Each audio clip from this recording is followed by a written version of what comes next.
If you or a loved one are struggling with type 2 diabetes, you should visit the link in the description below. This clinically proven, drug-free program lowers blood sugar to a normal level and can completely reverse type 2 diabetes within just a few weeks. Here's today's video. The question, what is treatment for diabetes? Answer by Jessica Spitty. A ketogenic diet for diabetic has many benefits for people with diabetes. Ketogenic diet is a very low-carb diet, considered to be when you eat a level of carbohydrate of around 30 grams of carbohydrates per day or below. This encourages the body to get its energy from burning body fat, which produces an energy source known as ketones. Ketogenic diet for diabetic helps to lower the body's demand for insulin, which has benefits for people with type 1 and diet works on a ketogenic diet. Blood glucose levels are kept at a low but healthy level, which encourages the body to break down fat into a fuel source known as ketones. People on insulin will typically require smaller doses of insulin, which leads to less risk of large dosing errors. The diet helps burn body fat. The most common cause of type 2 diabetes is obesity-related, which generally follows a vicious cycle pattern. Many people with type 2 diabetes are overweight, so a high-fat diet can seem unhelpful. The goal of the ketogenic diet is to have the body use fat for energy instead of carbohydrates or glucose. A person on the keto diet gets most of their energy from fat, with very little of the diet coming from carbohydrates. The ketogenic diet doesn't mean you should load up on saturated fats, though. Hard healthy fats are the key to sustaining overall health. Some healthy foods that are commonly eaten in the ketogenic diet include effects on blood glucose. The ketogenic diet has the potential to decrease blood glucose levels. Managing carbohydrate intake is often recommended for people with type 2 diabetes because carbohydrates turn to sugar and, in large quantities, can cause blood sugar spikes. If you already have high blood glucose, then eating too many carbs can be dangerous. By switching the focus to fat, some people experience reduced blood sugar. A ketogenic diet can be beneficial for type 2 diabetics, but is not recommended for type 1 diabetics, due to the increased risk of developing a life-threatening condition called diabetic ketoacidosis, DKA. I would not recommend going keto without supervision by a physician or registered dietitian, especially if you're on an insulin regimen.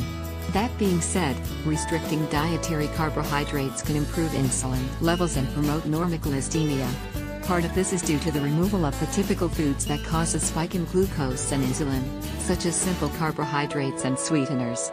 The benefits are also due to the weight loss that usually accompanies a ketogenic diet. Overall, I recommend a low-carbohydrate diet for diabetic blood sugar control, but not as extreme as the ketogenic's limit of 30 carbohydrates per day. Answer by Michael Fogarty. There can be several different treatments for diabetes, and almost all are personalized to each patient. They will all have a common theme though, and that is to monitor and lower the blood sugar of a patient that has diabetes. When a patient has diabetes type 2 like I had, which did not need insulin injections, the treatment is usually a dramatic change of diet, daily blood monitoring several times a day, taking some form of medication to regulate your blood sugar levels into normal levels.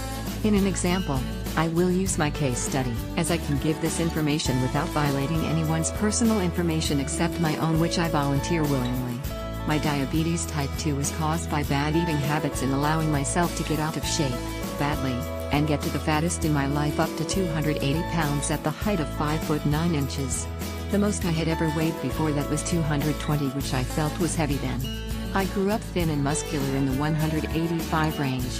When I hit my late 20s and early 30s, I got to 200 and 210. When I hit 220, I was pushing borderline diabetic. In the next couple of years, I got sick and had ruptured my large intestine, which left me immobile for months in rehab. During that time, I gained a lot of weight and found out that I also crossed that line into diabetes. My blood sugar dropped off the recording levels when they did the charts at 2.5 hours. I took a diabetic course and found that BLTs are good for me, for diabetics, as they are natural sugars over processed sugars, and my body breaks them down slower and helps my diabetes more. I went on an immediate no whites diet. Was meant to me, no white bread, no milk, no white potatoes, no white rice, no pastas, no white sauces. I could have wheat bread, sweet potatoes, wheat pastas, brown rice if I wanted any of those items. I did have sweet potatoes and wheat pastas. I had no need to switch to wheat bread as I used that anyway. With the diet change, I began to monitor my blood several times a day from before morning food, after, a couple hours after. Then the same with lunch and again at dinner. I do one final check at bedtime. I ended up taking my blood for the first 21 days about 810 times daily, my poor fingertips. But by doing this, I was able to see how my body was acting and reacting to what I was putting into it. I was also keeping a food log while I was writing my blood sugar levels. This way I could tell where the levels spiked to on what foods. I could see if certain foods were more dangerous to me than others. It was a very valuable research tool when I was done. I still return to it when I want to see how certain foods I react to. This diet of no whites allowed me to lose 50 pounds in just 2 months' time. I did not do anything at all such as working out, start weight training or cut my portion sizes down. All I did was switch out the white part of the diet and replace it with non-white foods. Sweet potatoes for white potatoes. Whole milk traded in for 2% milk.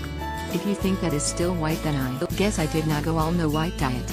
I went on a no white except for 2% milk diet. I dropped my A1C level from 7.6 to 6.2 in the same time frame.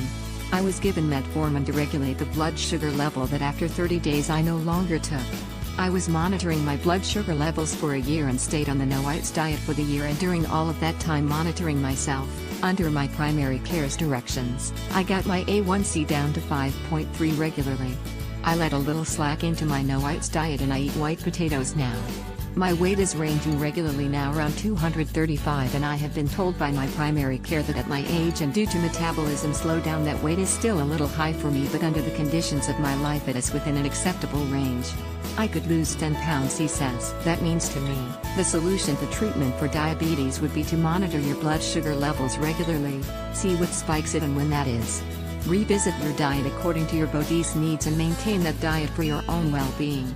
Only you can control your health issues. As the metaphor says, you can lead a horse to water but you can't make them drink from it. Change your activity levels to meet the needs of your body. Small changes make big differences. Once you notice what makes your blood spike, avoid them.